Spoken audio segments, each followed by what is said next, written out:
لكن المواجهة القادمة لا نريدها دفاعا.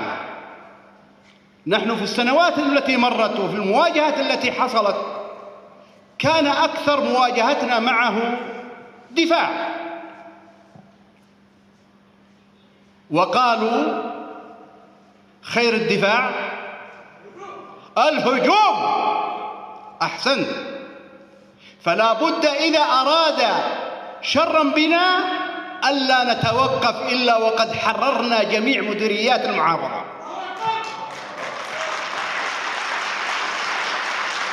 ثم ننتقل إلى محافظات إقليم سبا، الجوف والبيضة، ثم بعدها إن شاء الله تعالى نطهر ونسير مع بقية إخواننا الذين هم الآن عندنا هنا في محافظة مأرب من جميع المحافظات التي تحت سيطرة الحوثي.